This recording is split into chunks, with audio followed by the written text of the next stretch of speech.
ಒಂದು 23 ವರ್ಷದ ಹುಡುಗಿ ಬಂದು ಕೇಳಿದ್ರು, ಈಗ ಡಾಕ್ಟರ್ ನನಗೆ PCOS ಇದೆ, ನಾನು ಏನು ತಿನ್ನಬೇಕು ಅಂತ. ವೆಲ್, ಎಲ್ಲರೂ PCOS ಅಂದ ತಕ್ಷಣ ನೀವು ಅದು ತಿನ್ನಬೇಡಿ, ಡಯಟ್ ಮಾಡಿ, ಎಕ್ಸಸೈಸ್ ಮಾಡಿ ಅಂತ ಹೇಳ್ತಾರೆ. ಸೊ ಏನು ತಿನ್ನಬೇಕು ಅಂತ ಹೇಳೋದು ಇನ್ನು ಇಂಪಾರ್ಟೆಂಟ್. ಸೊ ಮೊದಲನೇದಾಗಿ PCOS ಇದ್ದರೆ ಸ್ವಲ್ಪ ಡಿಫ್ರೆಂಟ್ ಇರುತ್ತೆ ನಿಮ್ಮ ಬಾಡಿ. ಸ್ವಲ್ಪ ಹಾರ್ಮೋನ್ಸು ಬೇರೆ ಥರ ಇರುತ್ತೆ, ನಿಮ್ಮ ಬಾಡಿ ಹೇಗೆ ನೀವು ತಿಂದಿದ್ದನ್ನು ಕರಗಿಸುತ್ತೆ ಅದು ಸ್ವಲ್ಪ ಡಿಫ್ರೆಂಟ್ ಇರುತ್ತೆ. ಸೊ ಫಸ್ಟ್ ಆಫ್ ಆಲ್ ಏನು ತಿನ್ನಬೇಕು, ಹೋಲ್ ಗ್ರೇನ್ಸ್ ಅಂದರೆ ಎಲ್ಲ ಥರದ ಪದಾರ್ಥಗಳನ್ನು ಇನ್ಕ್ಲೂಡ್ ಮಾಡ್ಕೊಳ್ಳಿ. ಯೂಶಲಿ PCOS ಬರೋದು ಯಂಗ್ ಅವ್ರಿಗೆ.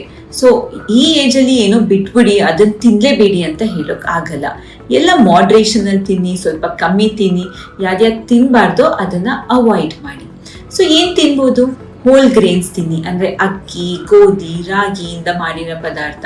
ಇದರ ದೋಸೆ ಇರ್ಬೋದು, ಇಲ್ಲ ರೊಟ್ಟಿ ಇರ್ಬೋದು, ಇಲ್ಲ ಚಪಾತಿ ಥರ ಇರ್ಬೋದು, ಇಲ್ಲ ಉಪ್ಪಿಟ್ಟು ಥರ ಮಾಡಿಕೊಂಡು, ಪೊಂಗಲ್ಲು ಈ ಥರ ಎಲ್ಲ ಮಾಡಿಕೊಂಡು ತಿನ್ಬೋದು. ಆಮೇಲೆ ಫ್ರೂಟ್ಸ್ನ ಇನ್ಕ್ಲೂಡ್ ಮಾಡ್ಕೊಳ್ಳಿ ನಿಮ್ಮ ಡಯಟಲ್ಲಿ. ಈ ಥರ extra sweet sugary cake pastry ತಿನ್ನೋದ್ ಬದಲು ಹೋಲ್ ಫ್ರೂಟ್ಸ್ನ ತಿನ್ಬೋದು. ವಾಟರ್ಮೆಲನ್ನು, ಪಪಾಯ, ಮ್ಯಾಂಗೋ ಎಲ್ಲ ಫ್ರೂಟ್ಸ್ನು ಮಾಡ್ರೇಷನಲ್ಲಿ ತಿನ್ನಬಹುದು. ಆಮೇಲೆ ವೆಜಿಟೇಬಲ್ಸ್ ಯಾವ್ದು ಸ್ವಲ್ಪ ನಾನ್ ಸ್ಟಾರ್ಚಿ ವೆಜಿಟೇಬಲ್ಸ್ ಅಂದರೆ ಕಾಲಿಫ್ಲವರ್, ಬ್ರಾಕೊಲಿ, ಬೀನ್ಸ್, ಕ್ಯಾರೆಟ್, ಸೊಪ್ಪುಗಳು, ಪಾಲಕು, ದಂಟು, ಮೆಂತ್ಯ ಇದೆಲ್ಲ ಇನ್ಕ್ಲೂಡ್ ಮಾಡಿಕೊಂಡು ತಿನ್ಬೋದು. ಆಮೇಲೆ ನಟ್ಸ್ನ ತಿನ್ನಬೇಕಾಗುತ್ತೆ. ಇದು ಗ್ರೌಂಡ್ನಟ್ ಇರ್ಬೋದು, ಇಲ್ಲಾಂದರೆ ಏನಾದರೂ ಈ ಡ್ರೈಡ್ ಫ್ರೂಟ್ಸ್ ಇರ್ಬೋದು, ಗೋಡಂಬಿ, ಬಾದಾಮಿ ಇದನ್ನೆಲ್ಲ ತಿನ್ಬೋದು.